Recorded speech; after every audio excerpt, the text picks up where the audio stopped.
Hey guys, it's Laura. Welcome back to my channel. I've got another little get ready with me to share with you. It's probably the third week on a trot I'm going to talk about this topic, but I promise it's probably going to be the last one. I've spoken a bit more with Nick about, doing vlogging and all this stuff.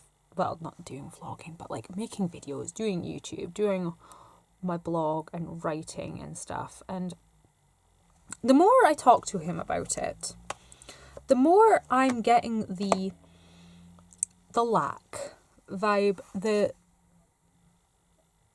sense that he is coming from a place of fear, that he is mostly concerned that it's just going to mess everything up and we're going to end up back at square minus 100.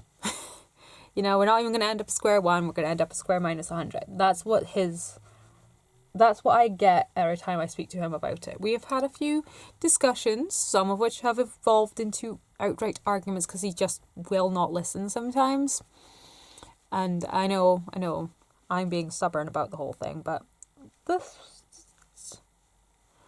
I don't want to work at the cafe anymore. I mean, sure, I don't want YouTube to be my only job, but I know I can I can extract some form of income from YouTube to the extent where it would be a lot easier to make an income doing something else, if that makes sense. I hope it does. So, everything in here is such a jumble.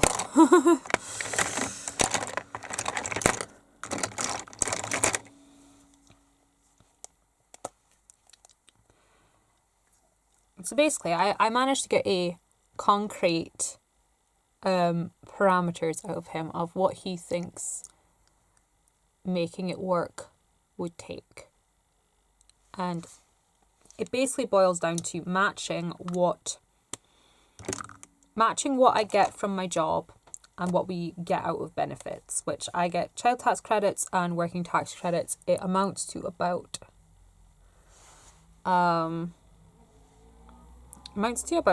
£600 a month, which is a lot. So,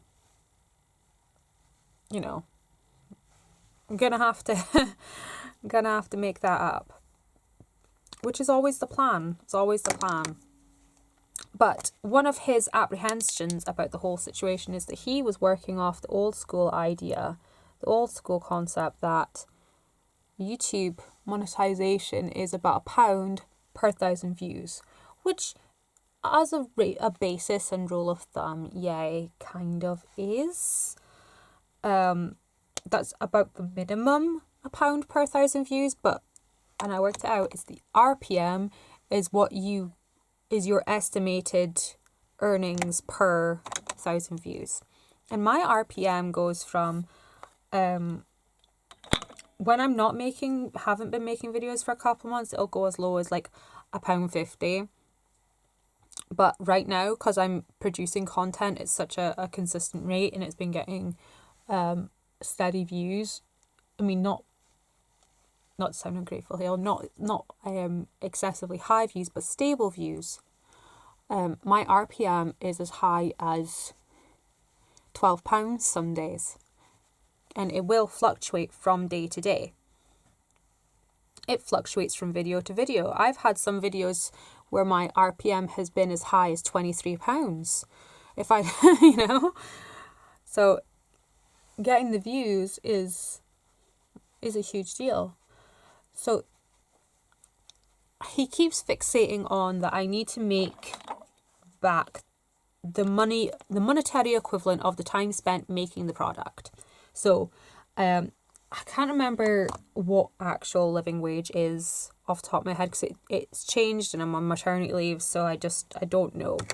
I'm pretty sure it's now like around $9.40 or something per hour. So it takes about to edit and everything, to film a video, to edit it, upload it and do all that jazz, takes about 2 hours per video. So I would need to make about £19 per video to meet his standards. And he, like I said, thinks that it's about £1 per video, per 1,000 views. So he thinks I'm gonna need to get 19,000 views, and that's just not gonna happen. And I'm like, no, but let's break that down. And I actually only need to get about 2,000 views per video to make that. And 2,000 views in the grand scheme of YouTube is not an awful lot. But, and this is usually where it fizzles out, because he just seems to think that it's like boom, boom, boom. It's like, no, you can't just scale back a little bit here. His big argument is that I've been doing this for 10 years and I'm still not self-employed. Yes, because I need to put in the effort. And being as the last 5 years, like basically since I found out I was pregnant, I have put less and less and less and less work into doing YouTube.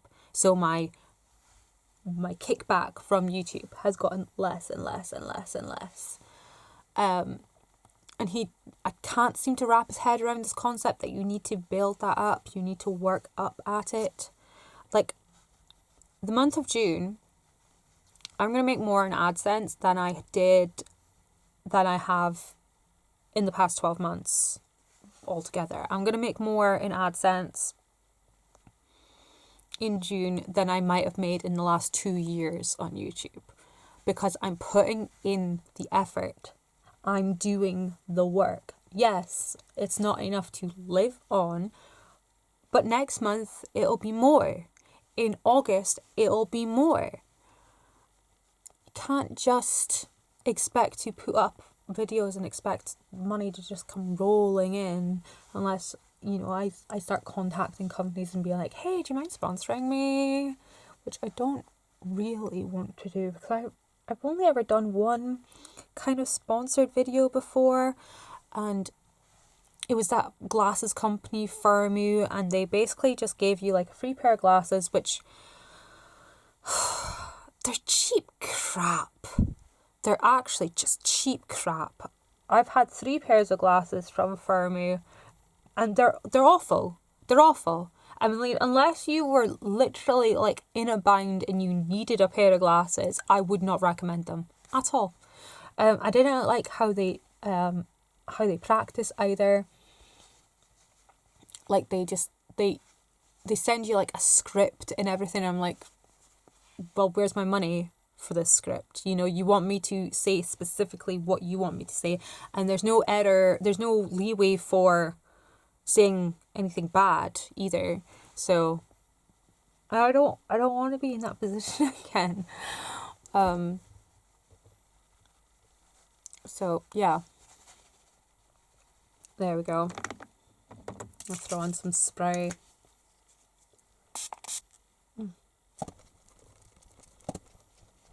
Because I'm filming this video just now on the 4th of June. You'll probably not see this until like the 11th or 12th of June, somewhere thereabouts. Because I've been looking at my metrics this past week of having daily uploads just for this past week, and it hasn't even been the whole week. My amount of views have doubled. My watch hours have doubled. My click-through rate, which is normally about 4%, is sitting at like 12% click-through rate. I've gained some subscribers for the first time in like a year. Whether people stick around is another question. But yeah, just in this last week of doing continuous content and actually putting work in, I've seen benefits. And yeah, like I didn't put up lots of videos in May, but May is my highest earning month so far this year. by like fourfold. Like I've earned 4 times much in May than I have in any other month this year. And like I say, June is probably going to be more than what I've earned in the past 12 months combined, which is just astounding. Is that going to be enough to convince him? Probably not, but it'll give me a strong enough foothold to be like, yo, I feel like I've proved my point, so get stuffed. I'm not giving this up. I don't want to give it up. I'm having too much fun now. Like getting back into it, I love doing videos. I love it. I love sitting here and painting my face and having a wee chat, a wee gab away. And I like doing my writing vlog videos, even though my writing challenge is not doing too well right now. And my lifestyle channel, I've got like other things I want to do on there that like I want to do a few body challenges and such that I think people might be interested in watching. Well, I'm interested in taking part of them, so I'm doing them. So I might as well vlog the journey and put it up there, eh? That's usually what it comes down to. That's usually my process for decision making. Well, I'm going to do it anyway, so I might as well, make something out of it, eh? But yeah, so his big stickler at the moment is how much time I put into it. He keeps going on about how I spend hours doing this. He asked me how much time I've spent in the last week doing it. And to be quite frank, I don't know. I don't know how much time I spent doing it. Because does this count? Does this count as YouTube time? Because I'm going to be putting makeup on anyway. I'm just talking to a camera at the same time. So does this actually count as YouTube time? Me no know. Me no know. Opinions in the comments, please. Does this count as YouTube time? But yeah, he basically said, how much do you work at, how many hours a week do you work at work? Like 24 hours a week. So that's how much time you have in the next week to see how much you can actually get done in a work week. Like, I don't want that to sound as cold and hard as him giving me orders, but that's the challenge. That is the challenge for the week. 24 hours across the week to see how much I can actually get done and see what the end result will be, what could be produced by that. And I've worked that out as it can either be about 3.5 hours per day, or 3 hours per day Monday to Friday, and then I can get 4.5 hours a day Saturday, Sunday. Or indeed 5 days at 3 hours and 2 days at 4.5. And do you know how much I can get done in 3 hours? Any idea how much I can get done in 3 hours? Heck, if I have 4.5 hours to get stuff done, oh my lord. Oh, be so much done.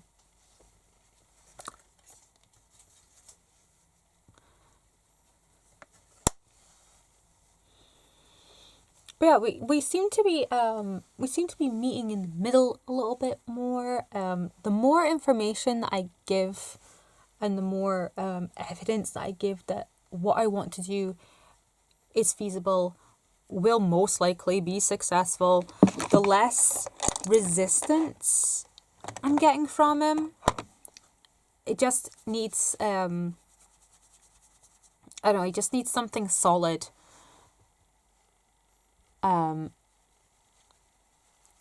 So that, I don't know, he just needs something solid to make it, I don't know how to finish that sentence. He just needs something solid to make him happy, to make him believe that it's true. Because the thing with him is, like I say, he's very fearful. He's coming from a place of fear. He thinks it's going to fail because, I don't know. I honestly don't know. In the time that I've known him, I've never known him try to do anything, so I don't know if he's experienced trying to do something and failed every time. He does bring up all of my failures, but at the same time, it's because I am the breadwinner. I cannot I can't just jack in my job and focus on a project, you know? I've never been able to do that. Like my mom actually once, I had a jewellery business on eBay, and I was doing really good. I was making about £150 a week, which back in 2007 was a lot of money. £150 a week for an 18-year-old to be making £150 a week was like bank. That was proper bank. And I was going to quit my job. Not quit my job. I was going to quit my, I quit college. Mum's like, not having no deadbeat in this house, effectively. I shouldn't say it like that, but so like if you're quitting college, you're getting a full-time job and you're paying rent. And well, when I got the full-time job at work, our work was kind of, you work the hours you're told or you get no hours at all. And I went from working about 12 to 16 hours a week to working 60. I was working more hours than my manager was. So the jewellery business kind of went down the toilet. That was the worst decision I ever made, was going full-time at that job. If I just stuck with doing the jewellery business, I would have probably had a completely different life.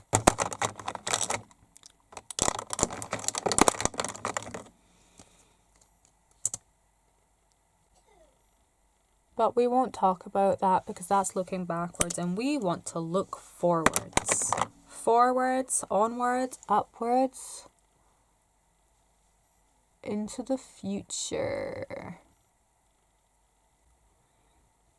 And of course, it goes without saying that none of this could be possible without you guys. Without you guys being here, watching my videos, supporting me. And I am grateful for every single one of you. And doing this challenge has actually shown me like how much I can get done if I just put my mind to it. And I've realised that a lot of me not getting stuff done, it wasn't due to like lack of energy or anything, although in a way it was. A lot of it is mindset and preparation. Like, if I think that if I've prepared my day so that at a point in the afternoon, I believe that Nick's going to take over and be, you know, the parent doing everything, that's when I'm going to be able to disconnect from the family and go and squirrel away and get whatever I need done. Unfortunately, 50% of the time, that never happens. And then 25% of the time remaining, it still doesn't work out the way it should do because of one reason or another. So I only actually get the time I think I'm going to get about 25% of the time, which doesn't leave me with getting a whole lot of stuff done. Whereas, if I didn't think I was going to get that time,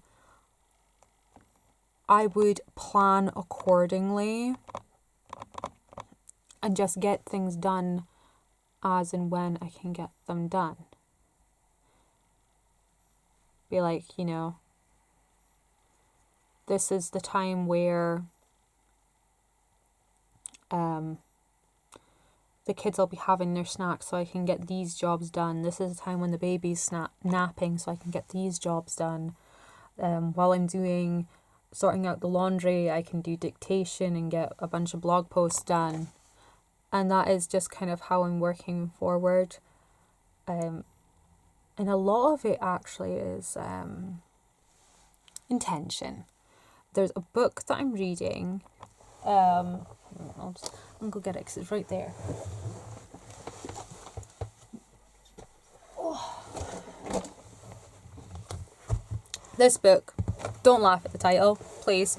This is Get the Life You Want, Secrets to Quick and Lasting Life Change by Richard Bandler, and he's the co-creator of NLP, which is also called Neuro-Linguistic Programming.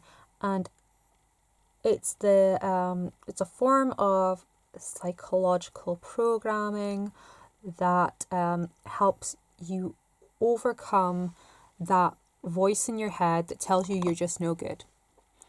It's a system that's often used by life coaches, therapists, and it's also used in schools to help children learn more efficiently.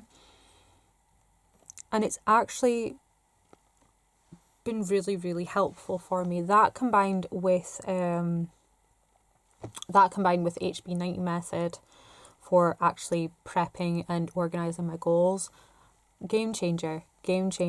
And the more I circling back to what I was saying about intention, in that book it talks about how we need to be in control of our thoughts. We have the ability to be in control of our thoughts. And when you find yourself in situations where, you act without thinking, you don't know why you did something, you don't know why you said something, your mouth runs away from you, your brain kicks into autopilot and you are no longer in control of your own brain. I'm sure there's a couple of other books that I've read recently that are like that. I think I can't remember what it's called.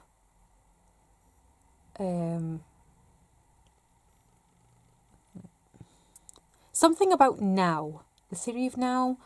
I will write across the screen what it is called. It's a very, very slim book, and it's from like the early 2000s. But again, it talks about a lot of very woo-woo stuff. But it actually seriously makes so much sense when you actually read it. It makes so much sense. It's insane. I can't find my shadow pencil, so I'm going to bust out this Sigma one. I like that. So the whole purpose of this little spiel is to let you guys know about intentional thinking. When you keep things at the forefront of your mind, you get more done. You laser focus your brain on the task at hand. For example, the biggest purpose of planning is to get everything down out of your head, get it onto paper, and then from there you need to keep the planner where you can see it. I like to put my planner out on the kitchen counter. I have it open all the time so that every time that I'm in the kitchen I can give it a cursory glance and know what needs to be done, or if I've somehow gotten distracted, it will refocus me on the task at hand, and I get so much more done doing that. And I've been doing that for the bulk of May. Not so much in April. I did do a get ready with me to explain what happened in April. Basically everyone had chicken pox. April was a wash. Nothing was happening in April. But I'll link that get ready with me down below if anybody is interested. So yeah, getting things done is all about pushing yourself to do them. Keep your mind focused. You can't. But yeah, so I'll link this book in the info box. I got it secondhand on Amazon. It still had the little CD that goes along with it, so I'm going to bust out my little power cord, my little boom box, and listen to that at some point. But I'm going to do a video on my lifestyle channel about all of these self-help books that I've read and ways that they have changed my life. I've spoken about them in a few blog posts. My blog's always linked in the info box.